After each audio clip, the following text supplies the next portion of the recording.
Where were you when you got the call? We were shooting video. Right after revealing his location during the shooting of King Von, Lil Durk made a shocking statement about the disturbing and unexpected things Von did at the hospital before he passed. And Durk isn't the only one speaking. Al Von's cousin, Bo, also made a startling claim. He made it to. He hopped out the bed after the second surgery and supposedly started fighting the nurse.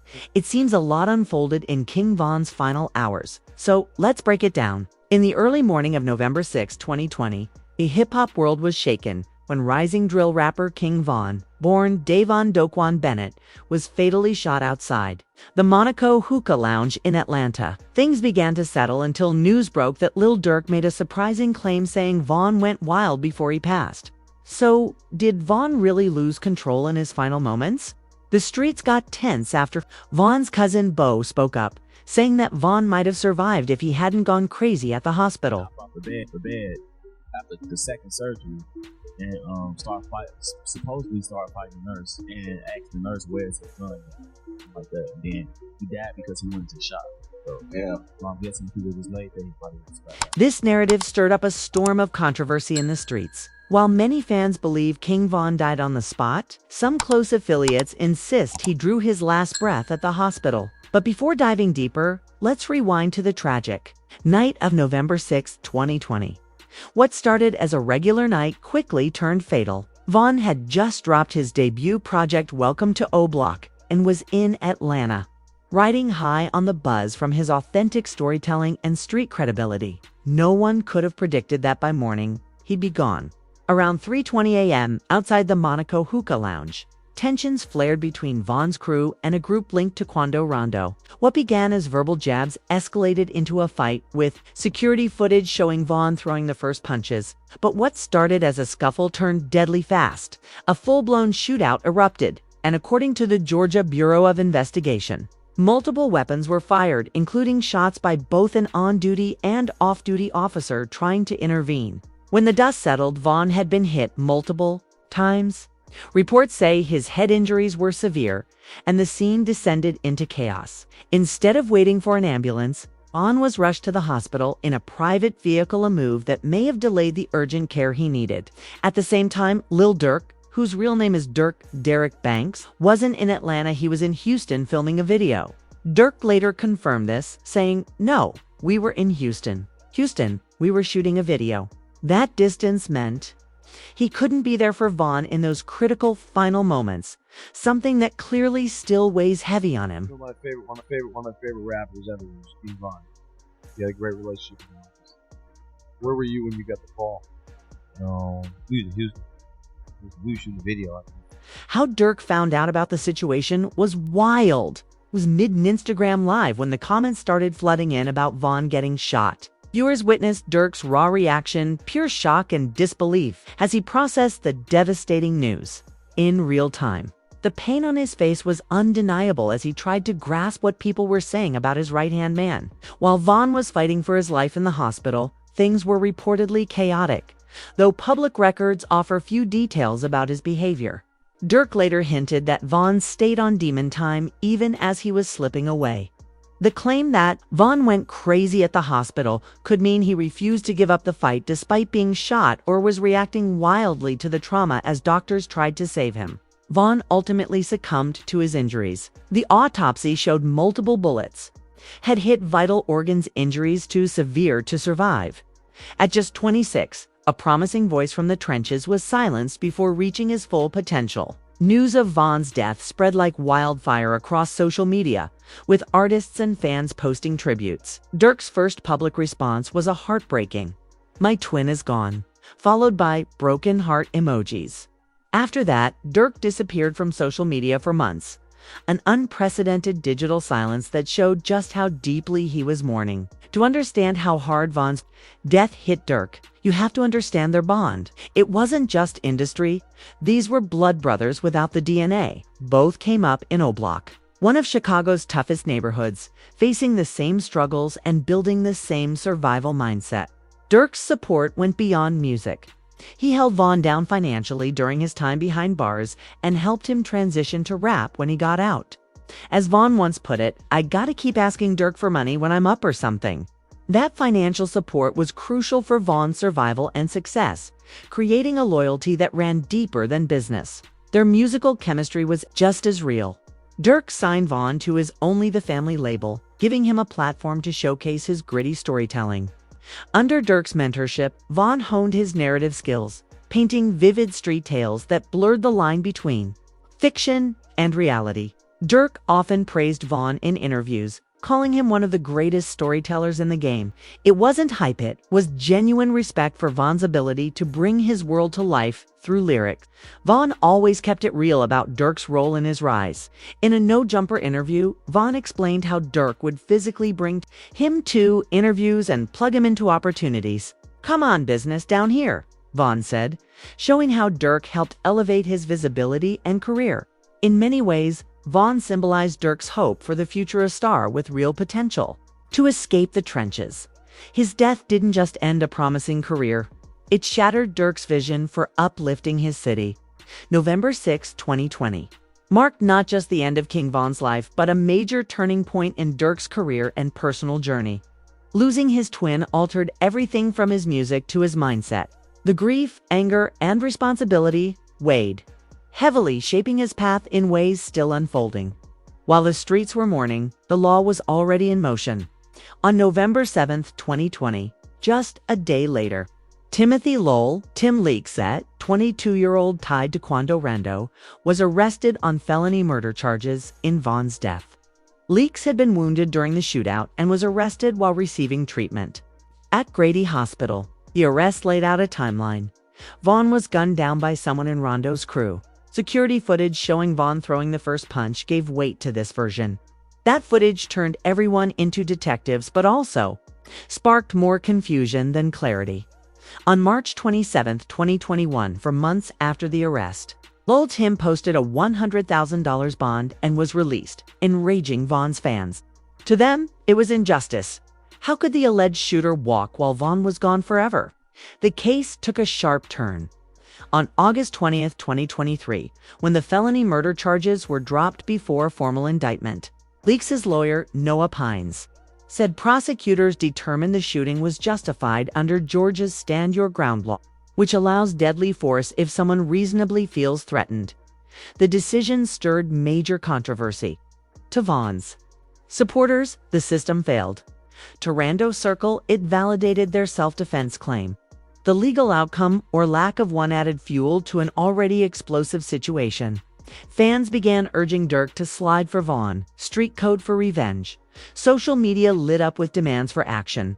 One Reddit comment that gained traction read, "Dirk should have slid for Vaughn. They were like brothers.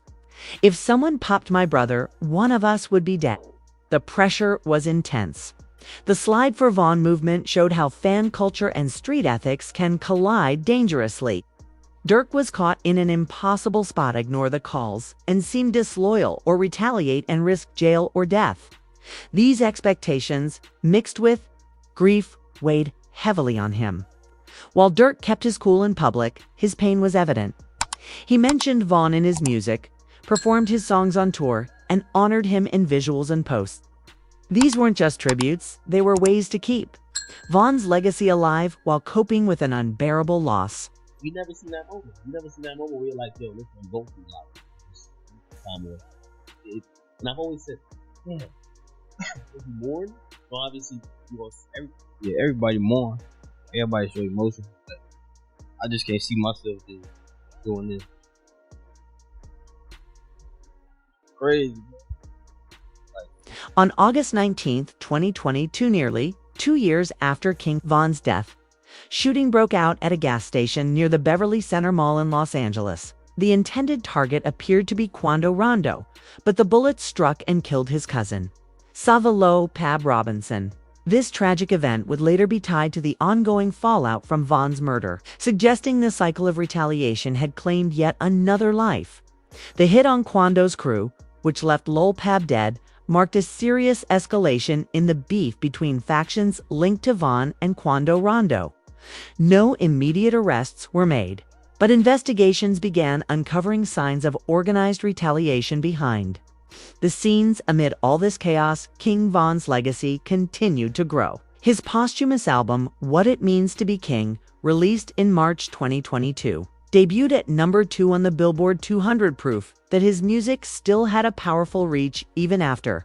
This commercial success helped solidify Von's place in hip-hop as an artist whose influence stretched far beyond his short time in the game. His gift for storytelling, especially, has been widely praised as a major contribution to drill music. Lil Durk has repeatedly called Von one of the greatest storytellers in rap history. Von's ability to craft vivid, cinematic depictions of street life remains his most celebrated artistic trait and the cornerstone of his legacy. Von's impact on his community, particularly O Block, has been emphasized since his death. Stories of his loyalty, generosity, and dedication to uplifting those around him have become central to how he's remembered. These aspects of his character provide a counterbalance to the more troubling parts of his story, including a lengthy rap sheet and his deep involvement in street activity. His legacy grew even more complex with the release of police documents alleging his role in serious crimes, most notably the 2014 shooting of Gakira K. These posthumous revelations added weight to an already controversial narrative, further complicating his image. FBI documents released in January 2023 accused Von of placing a bounty on FBG Duck, another Chicago rapper killed in August 2020, according to a confidential informant referenced in the files.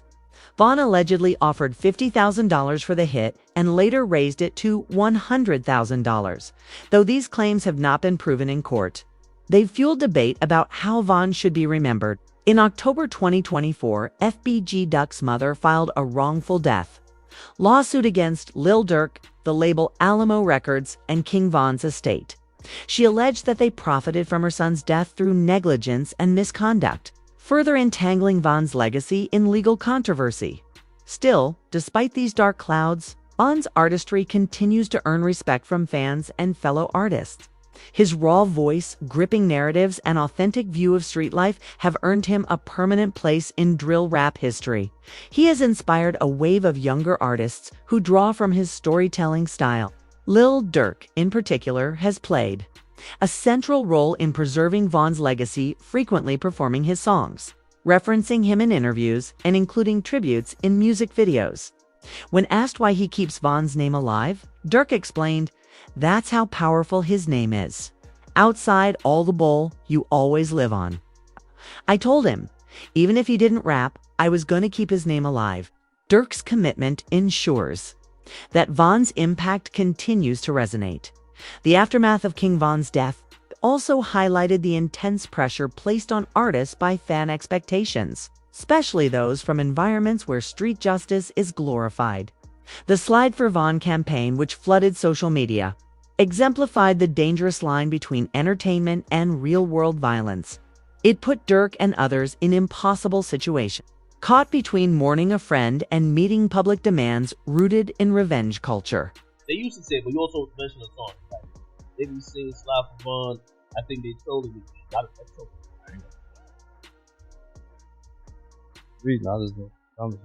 As more details emerged, a grim narrative began to take shape. Federal prosecutors alleged that Lil Durk had orchestrated a hit on Quando Rondo as retaliation for King Von's death. Although Rondo escaped unscathed, the shooting tragically claimed the life of his cousin, Sava Robinson, also known as Lal Pabatside, a Los Angeles gas station in August 2022. The timing of Durk's arrest couldn't have been worse. Just months earlier, in February 2024, he had won a Grammy for Best Melodic Rap. His performance for All My Life featuring J. Cole, and was gearing up to release his highly anticipated album, Deep Thoughts, on November 22, 2024. With his career reaching new heights, the looming legal consequences threatened to derail everything in connection with the alleged plot. 5 other members of Durk's Only the Family OTF crew were also arrested and charged. Durk made his initial appearance in U.S. District Court for the Southern District of Florida on October 25, 2024, where it was decided he would be transferred to Los Angeles for arraignment. During a detention hearing on December 12, U.S. Magistrate Judge Patricia Donahue denied Dirk's request for bail. Citing his considerable financial resources and potential flight risk, Dirk has consistently maintained his innocence, entering a plea of not guilty to all charges. He's being represented by high-profile Atlanta defense attorney Drew Finley, best known for previously defending former President Donald Trump. On April 21, 2025, Dirk's legal team filed a motion to dismiss the case entirely, setting the stage for what could be one of the most high-profile hip-hop legal battles in recent history.